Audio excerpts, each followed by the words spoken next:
Hello everyone on Facebook Live, it's Steve Barrett here, Editor-in-Chief of PRWeek. We're about to film our weekly podcast, The PR Week, and go through a busy week of events and stories. No guests this week, no external guests anyway, they unfortunately had to pull out this morning. So that gives us a chance to welcome Frank Washkuch to the podcast. Hello Frank, how are you? I'm good. I'm living the dream as usual, thanks for asking. And Diana Bradley, our consumer correspondent, fresh off a cruise to Disney Island. Disney Island? Yeah. How was that? That's some way of putting it. It was great. We were so skeptical. It was our first cruise and it really surpassed all expectations. It was Disney knows how to... What's Disney Island like? Disney Island, so it's called Castaway Cay, it's in the Bahamas. I wish it was called Disney Island. It's not like the island of Dr. Moreau where there's like combinations of... It is? Yes. Where there's like combinations of humans and Disney characters. Because Well, that would be something. Yeah. Hey, let's keep our powder dry for the best material Sorry. for the podcast, Frank. So we'll talk about that more on the podcast, Diana, because I certainly want to hear more.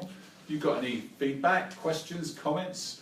You want to praise what a brilliant product this is, please let us know at the bottom of the podcast. And if you want to be a guest on the show, or someone in your company wants to guest on the show, please let us know, and we'll see what we can do. Okay, let's get started, shall we?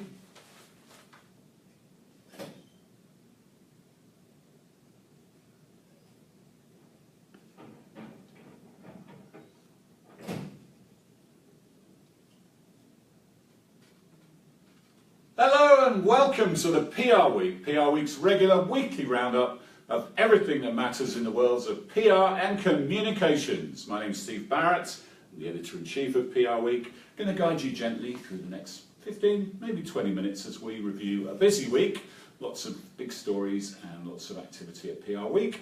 We don't have an external guest this week, so we've got our A team from the PR Week Ed team. We've got Diana Bradley here, our consumer reporter, senior reporter, fresh from Disney Island. How are you doing, Diana? I'm good, thank you. How was Disney Island?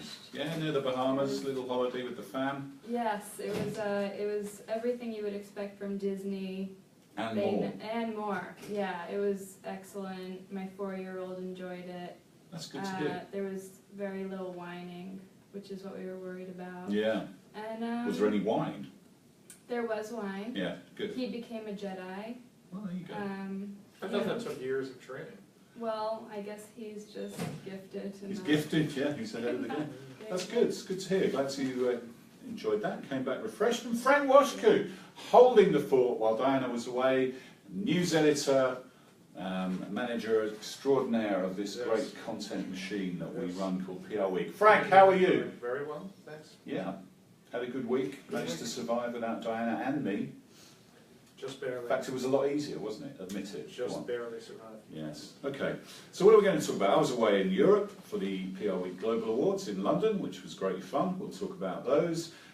Interesting people moves this week. Jeff Morrell at BP, he's been promoted to a global role, taking over from a 40-year veteran there.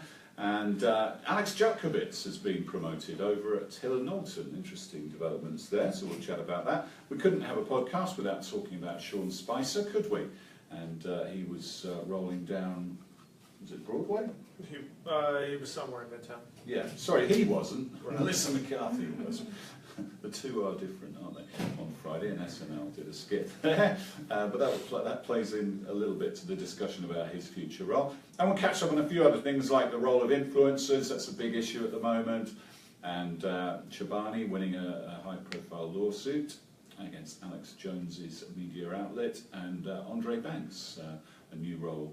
So lots to talk about. Let's get into the Global Awards first, which I guess I'd better talk about, Frank, given that I was there. Right. But yeah, it was a great night, and a great night for Weber, particularly. Weber Shandwick, they won 7 awards, including Global Agency of the Year for the 3rd year running. So they're really on a tear at the moment. They won that. They won Campaign of the Year for the Daughters of Mother India campaign, a really fantastic campaign that. And they also won for Sonos, Pearson and ActionAid. So yeah, really good night for Weber. Also a good night for MSL Group. They're Like a Girl campaign, the Procter & Gamble campaign for Always. Took 2 wins and 3 high commendations, and they also won a 3rd award for work with Netflix.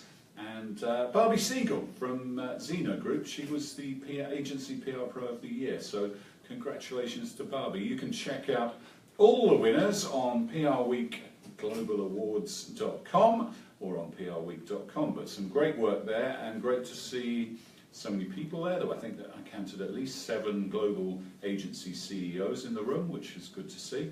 And yeah, it was a good night. So check out the winners there on PRWeekGlobalAwards.com.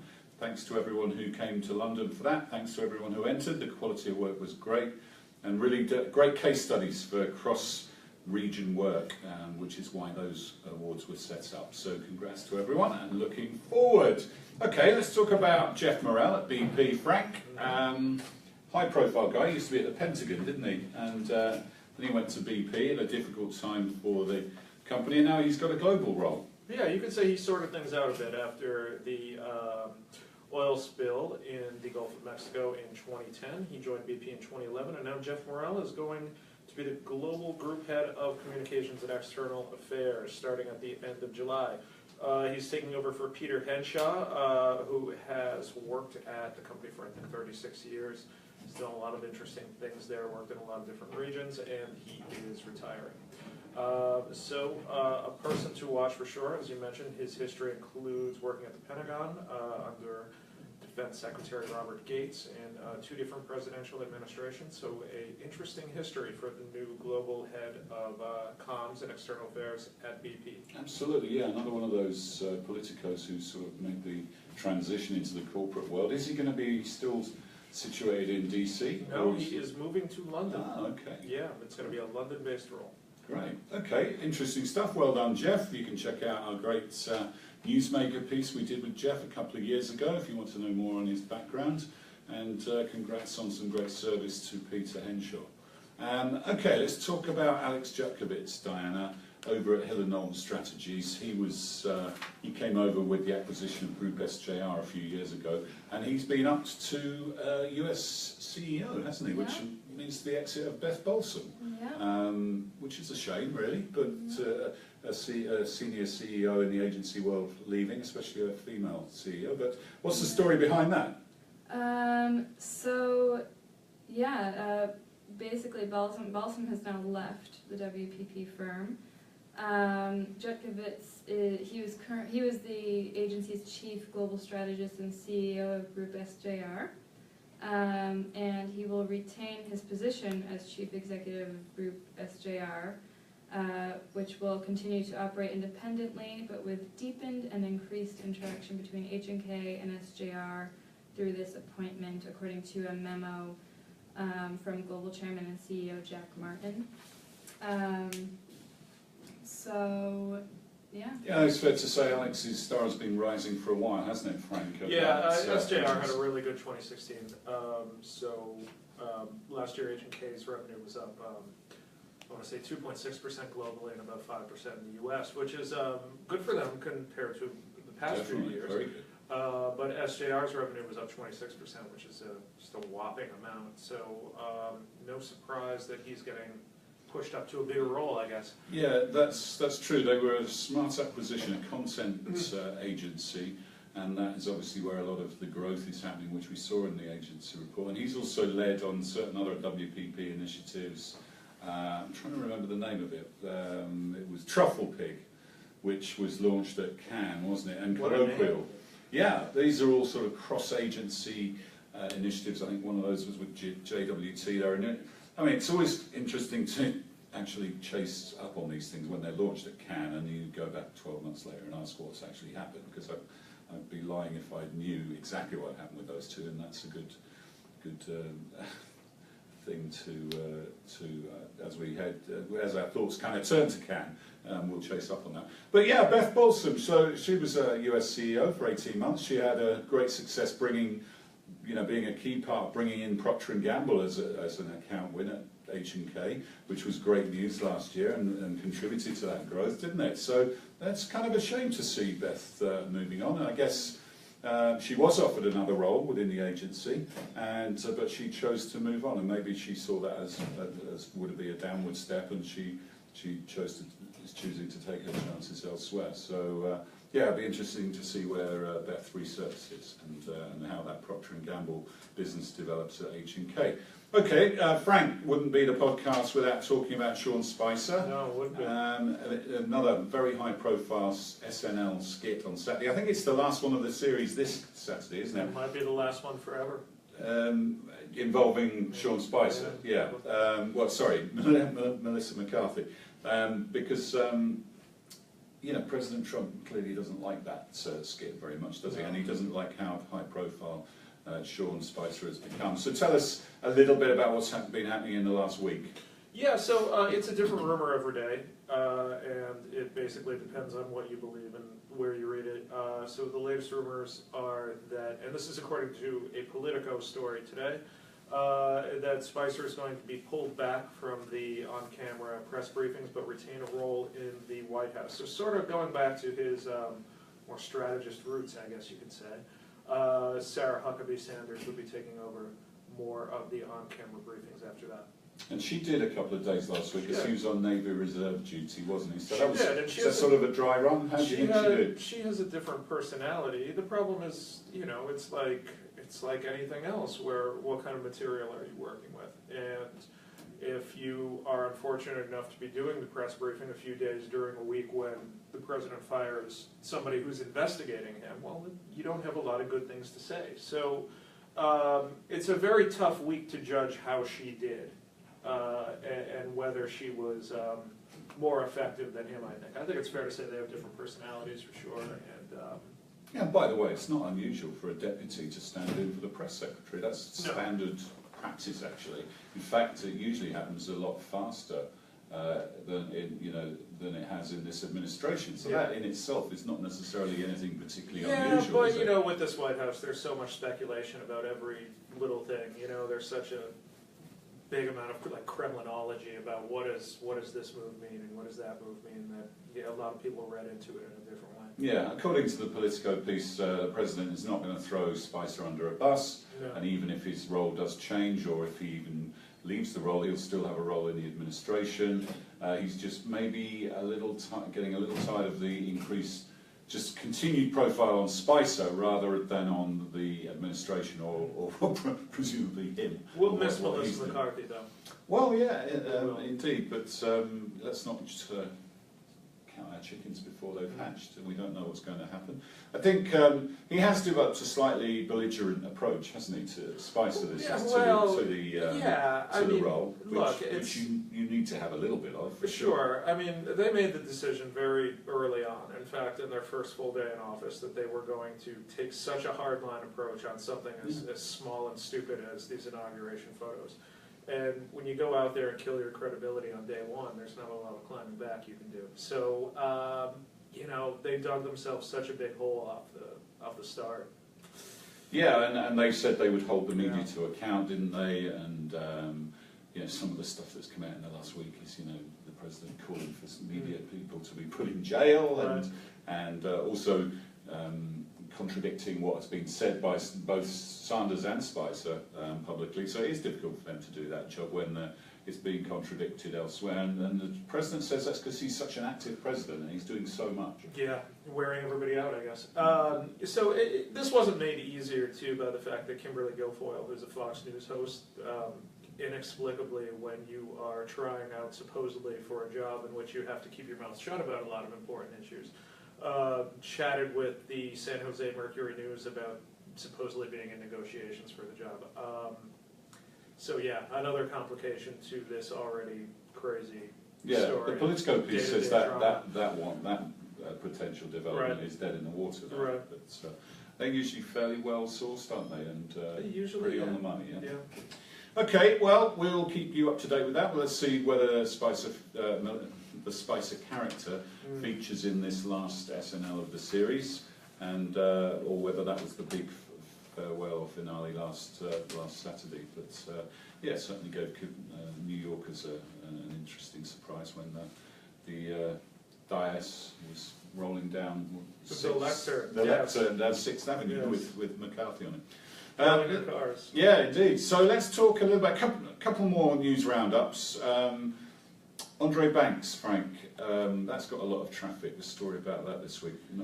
One that I Yeah, he's an interesting guy and really well known in the activist world, and Berlin Rosen brought him on as EVP of Social Impact and Philanthropy. You know, interesting, more activist, progressive firm with an interesting practice here. So he's going to be working on issues like criminal justice reform, international human rights, anti-human trafficking, LGBT rights, voting and civil rights, and stuff like that.